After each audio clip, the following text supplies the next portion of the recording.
आज हम काव्य के बारे में पढ़ेंगे, काव्य पर चर्चा करेंगे। काव्य क्या होता है, काव्य के भेद कितने होते हैं, उन भेदों का क्या अर्थ होता है, इसके बारे में चर्चा करेंगे। सबसे पहले हम देखते हैं काव्य का क्या अर्थ है। तो प्रसिद्ध व्याकरण आचार्य विश्वनाथ प्रसाद मिश्र का कहना है, वाक्यम रसात्मकम काव्यम, अर्थात रस युक्त वाक्य ही काव्य है। अर्थात एक ऐसा वाक्य जिसे पढ़ने से, सुनने से या देखने से हमें यदि रस की प्राप्ति होती है, यदि वह वाक्य रस युक्त हो जाता है तो वह हमारे लिए काव्य के नाम से जाना जाता है। अब हम आगे चलें तो काव्य के भेद कितने होते हैं। तो यहाँ पर काव्य के दो भेद सामान्यतः माने जाते हैं। एक पहला आता है हमारा श्रव्य काव्य, दूसरा आता है हमारा दृश्य काव्य। श्रव्य काव्य एक ऐसा काव्य होता है जिसका आनंद सिर्फ पढ़कर या सुनकर लिया जा सकता है। अर्थात एक ऐसा काव्य जिसे सिर्फ पढ़ा जा सकता है और सुना जा सकता है, जिसे देखा नहीं जा सकता, वह काव्य श्रव्य काव्य के नाम से जाना जा सकता है। जैसे कहानियां पढ़ना, कहानियां सुनना श्रव्य काव्य के अंतर्गत आता है। दूसरा काव्य हम देखें तो दृश्य काव्य आता है। दृश्य काव्य एक ऐसा काव्य है जिसका आनंद पढ़कर, सुनकर और देखकर, अर्थात तीनों प्रकार से, चाहे शिक्षित व्यक्ति हो या अशिक्षित व्यक्ति हो, दोनों बराबर रूप से जिस काव्य का आनंद ले सकते हैं, वह काव्य दृश्य काव्य के नाम से जाना जाता है। जैसा कि हम टीवी में देखते हैं, एग्जाम्पल के लिए यदि हम उदाहरण के तौर पर हम यदि देखें तो टीवी में जब हम समाचार पर देखते हैं तो वहां पर हमें बताया जाता है, जहां पर एक चित्र चल रहा होता है जिसे हम देख सकते हैं, स्पीकर में आवाज आती है जिसे हम कानों के माध्यम से सुन सकते हैं, और वहीं पर नीचे एक हेडलाइन चलती रहती है जिस पर हम यदि चाहें तो पढ़ भी सकते हैं। अर्थात यह काव्य एक ऐसा काव्य हो गया जिसे हम देख भी सकते हैं, सुन भी सकते हैं और पढ़ भी सकते हैं। तो वह काव्य हमारा दृश्य काव्य के नाम से जाना जाता है। अब आगे हम बात करें श्रव्य काव्य की, तो श्रव्य काव्य के भी दो भेद होते हैं। पहला होता है प्रबंध काव्य, दूसरा होता है मुक्तक काव्य। प्रबंध का नाम से स्पष्ट हो रहा है, प्रबंध अर्थात व्यवस्थित। यह काव्य एक ऐसा काव्य रहता है जो अपने आप में व्यवस्थित रहता है, अर्थात जिसकी कथा श्रृंखलाबद्ध रहती है, जिसमें पूर्वापर संबंध पाया जाता है। अर्थात इसके जो पहलू होते हैं रचना के, उनका एक दूसरे से घनिष्ठ रूप से संबंध पाया जाता है। आगे और पीछे भी दोनों एक रूप से जुड़े हुए रहते हैं, उसे हम प्रबंध काव्य के नाम से जानते हैं। आगे हम देखें तो मुक्तक काव्य। मुक्तक काव्य भी नाम से स्पष्ट है, मुक्त यानी फ्री, आजाद। यह काव्य एक ऐसा काव्य रहता है जो अपने आप में फ्री रहता है। इसकी रचना का आगे वाले पहलू और पिछले वाले पहलू दोनों से कोई संबंध नहीं रहता है, यह अपने आप में स्वतंत्र रहता है, इसलिए इसे मुक्तक काव्य के नाम से जाना जाता है। इसमें जो कथा रहती है वह कथा भी श्रृंखलाबद्ध न रहती है और न ही एक दूसरे का कोई पूर्वापर संबंध पाया जाता है। जैसे कि हम एक उदाहरण में देखते हैं, हम सुनते भी हैं, जैसे साईं इतना दीजिए जामे कुटुंब समाए, मैं भी भूखा ना रहूं और साधु भी भूखा ना जाए। इस लाइन का ना तो आगे वाली लाइन से कोई संबंध है और न ही कोई पीछे वाली लाइन से संबंध है, अर्थात यह मुक्तक काव्य के नाम से जाना जाता है। मुक्तक काव्य की एक और विशेषता यह रहती है कि इस काव्य को पाठक जैसे ही पढ़ता है, पाठक मुक्तक काव्य को जैसे ही पढ़ता है, पढ़ने वाले को वह लाइन स्पष्ट रूप से वहां पर समझ में आ जाती है। पढ़ते ही जो लाइन है या जो भी रचना है या जो भी काव्य वगैरह है, जैसे ही पाठक उसको पठन करता है, उसका अर्थ वहां पर स्वतः ही वहां पर प्रकट हो जाता है, उसे मुक्तक काव्य के नाम से जाना जाता है। आगे हम देखें तो प्रबंध काव्य के भी सामान्यतः तीन भेद माने जाते हैं। सबसे पहला आता है महाकाव्य, दूसरा आता है खंड काव्य और तीसरा आता है आख्यानक गीत। मूल रूप से यदि देखा जाए तो सिर्फ दो ही प्रकार के काव्यों को यहाँ पर महत्व दिया जाता है, महाकाव्य और खंड काव्य। महाकाव्य की यदि हम चर्चा करें तो महाकाव्य एक ऐसा काव्य होता है, महाकाव्य एक ऐसा काव्य है जिसके अंतर्गत किसी कथाकार के ऊपर कोई रचना लिखी जाती है और उस रचना के अंतर्गत उस व्यक्ति के जीवन का संपूर्ण जीवन चरित्र चित्रण किया जाता है, जिसमें व्यक्ति विशेष के जन्म से लेकर मृत्यु तक जन्म से मृत्यु तक उसके जीवन में जितनी भी घटनाएं घटित होती है, उन सभी घटनाओं का यहाँ पर व्यवस्थित रूप से, क्रमबद्ध रूप से यहाँ पर अध्ययन किया जाता है। फिर आगे देखें हम, तो इसकी जो कथा रहती है वह इतिहास प्रसिद्ध रहती है, अर्थात जो भी इसमें कथा का वर्णन किया जाता है वो न सिर्फ किसी क्षेत्र विशेष में ही प्रसिद्ध होती है, बल्कि पूरे विश्व में उसका फैलाव किया जाता है। आगे हम बात करें तो इसमें जो रसों का प्रयोग किया जाता है, या तो वीर रस का प्रयोग किया जाता है, या श्रृंगार रस का प्रयोग किया जाता है, या फिर शांत रस का, अर्थात तीनों में से सिर्फ एक ही रस का यहाँ पर प्रयोग किया जाता है। या तो जो नायक है, नायक या तो वीर रहता है, साहसी रहता है, पराक्रम बल का वर्णन किया जाएगा, या फिर उसके श्रृंगार से संबंधित, अर्थात या तो वो संयोग श्रृंगार भी हो सकता है या फिर वियोग श्रृंगार भी हो सकता है, जिसमें किसी नायक नायिका के मिलने का वर्णन भी हो सकता है और बिछड़ने का भी वर्णन हो सकता है, उसके ऊपर वो लिखा जा सकता है।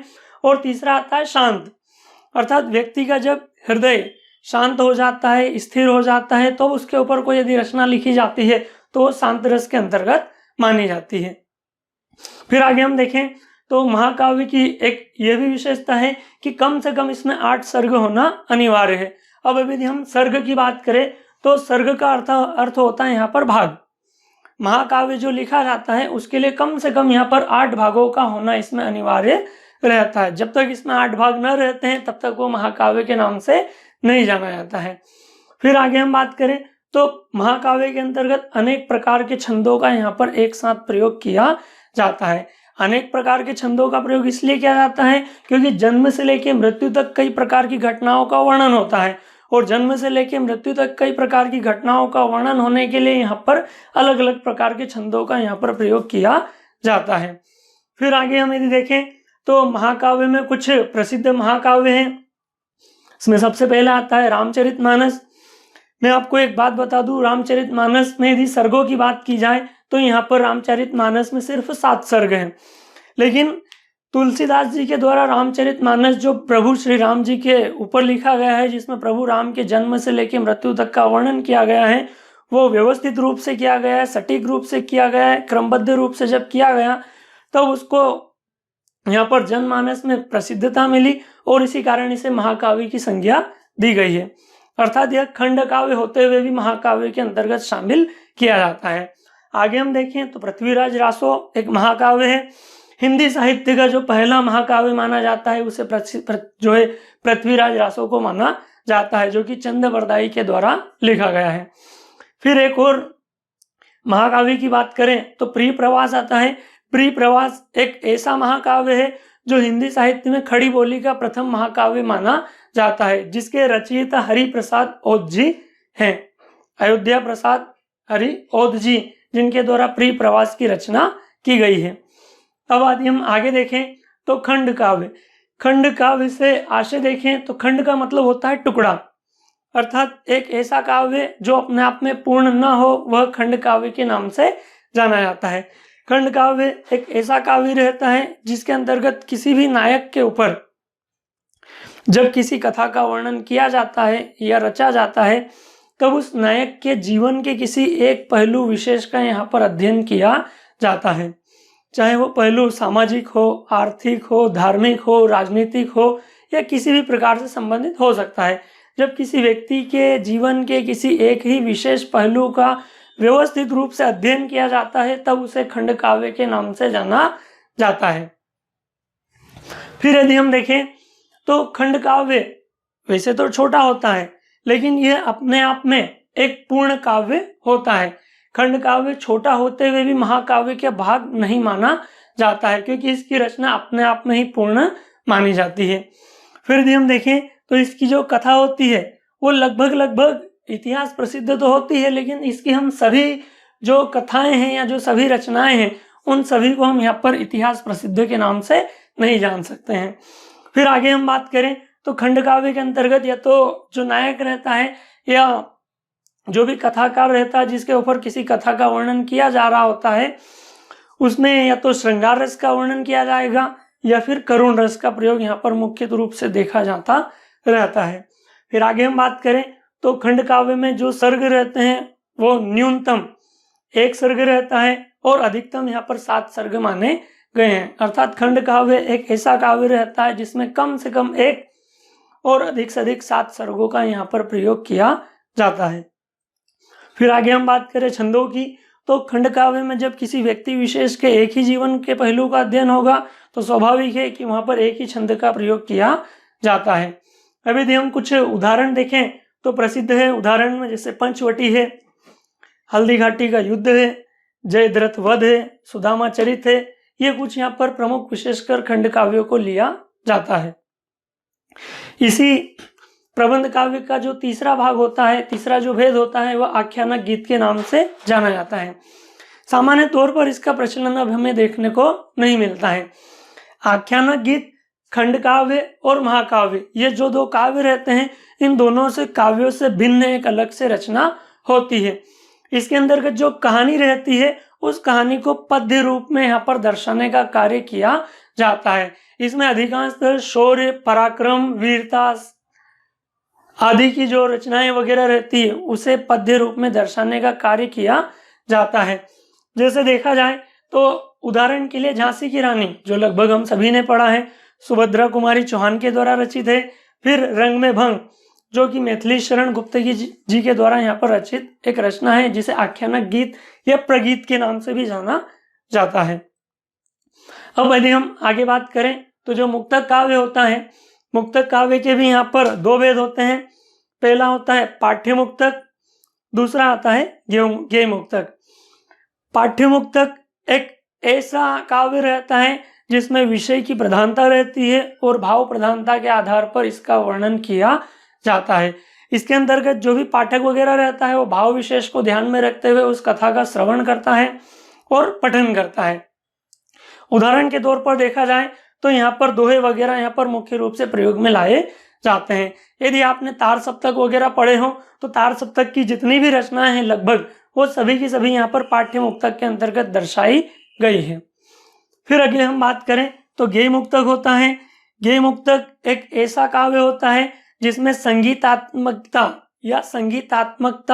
या लयता जुड़ी हुई रहती है, जिसके अंतर्गत जो भी पाठक रहता है, जो इसका श्रवण कर रहा होता है, चाहे वो पढ़ने वाला हो या श्रवण करने वाला हो, उसे संगीतात्मकता के साथ इसका अध्ययन करना अनिवार्य रहता है। इसके अंतर्गत जितने भी है, मीराबाई है, सूरदास है, तुलसीदास है, इन्होंने जो पद गाए हैं, जितने भी पद है सारे गेय मुक्तक में आते हैं और जितने भी दोहे हैं वो सारे पाठ्य मुक्तक में सम्मिलित किए जाते हैं। अब यदि हम आगे चर्चा करें तो श्रव्य कार्य हमारा लगभग पूर्ण हो चुका है। अब हम आगे देखें तो दृश्य काव्य होता है। दृश्य काव्य का अर्थ हम पहले से ही जान चुके हैं। अब इसके भेद देखें तो इसके 2 भेद यहाँ पर माने गए हैं। पहला होता है नाटक। यदि हम नाटक को देखें तो नाटक एक दृश्य विधा है जिसको देखा जाता है, रंगमंच पर प्रदर्शित किया जाता है। हिंदी साहित्य में यदि हम नाटक साहित्य का प्रादुर्भाव देखें तो ये भारतेंदु हरिश्चंद्र के समय से प्रारंभ होता है। भारतेंदु हरिश्चंद्र के अनुसार नाटक शब्द का अर्थ होता है नट लोगों की क्रिया। यहाँ पर हम नट शब्द को देखें तो नट का अर्थ होता है यहाँ पर कठपुतली। आपने देखा होगा कभी कभी हमें बताया जाता है कि प्राचीन समय में जब टीवी वगैरह ना होते थे तो उस समय हमारे यहाँ पर लोग क्या करते थे, कठपुतलियों के माध्यम से किसी एक विशेष स्थल पर कठपुतलियों को चलाकर उन्हें नृत्य कराकर उनके बीच लड़ाई करवाकर आदि तरह तरह की कलाकृतियों के माध्यम से लोगों का मनोरंजन किया करते थे। धीरे धीरे समय परिवर्तित हो गया और वही कठपुतलियों का स्थान धीरे धीरे आज मनुष्यों ने हमने ले लिया है और उसी को नट के माध्यम से जाना जाता है। अर्थात जो कलेवर, जो क्रियाएं पहले नट के द्वारा की जाती थी, कठपुतलियों के द्वारा कराई जाती थी, आज उसका स्थान हमने ले लिया है। आज वो क्रियाएं हम करके बताते हैं और उसी को नाटक के नाम से जाना जाता है। दूसरी बात करें हम एकांकी की, तो एकांकी का अर्थ होता है एक अंक की रचना।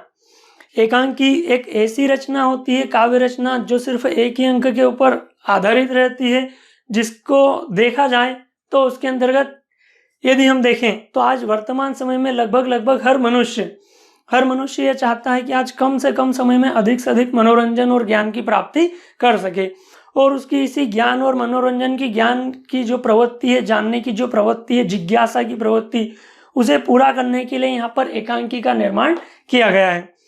एकांकी एक अंकी की रचना है, कम से कम समय में आपको अधिक से अधिक ज्ञान प्राप्त करा देती है और कुछ ही समय के पश्चात वो समाप्त हो जाती है। इसकी एक खासियत ये भी रहती है कि जब एकांकी समाप्त हो जाती है तो समाप्त होने के पश्चात जो भी इसका या तो पठन कर रहा है या फिर श्रवण कर रहा है या फिर देखने वाला दर्शक हो, देखने के पश्चात, पढ़ने के पश्चात उसके मन में किसी प्रकार की कोई जिज्ञासा नहीं रहती है, कोई भाव नहीं रहती है कि आगे क्या हुआ होगा। जैसे उदाहरण के तौर पर हम फिल्म देखते हैं, फिल्म जब हम देखते हैं तो वो बीच में से कहीं से भी स्टार्ट हो जाती है, लगभग 2 घंटे 2.5 घंटे के पश्चात वो समाप्त हो जाती है। समाप्त होने के पश्चात जब वो समाप्त हो जाती है तो समाप्त होने के पश्चात यहाँ पर देखा जाता है कि हमारे मन में, दर्शकों के मन में किसी प्रकार का कोई विचार उत्पन्न नहीं होता है कि अब आगे क्या हुआ होगा। इसी को एकांकी के नाम से जाना जाता है। यदि हम हिंदी की प्रथम एकांकी की बात करें तो यहाँ पर एक घुट को प्रथम एकांकी के नाम से जाना जाता है, जो कि जयशंकर प्रसाद जी के द्वारा यहाँ पर रचित की गई है। दोस्तों, आशा करता हूँ कि मेरा ये वीडियो आपको पसंद आया होगा। यदि आपको ये पसंद आया हो तो इसे ज़्यादा से ज़्यादा लाइक कीजिए और शेयर कीजिए। धन्यवाद।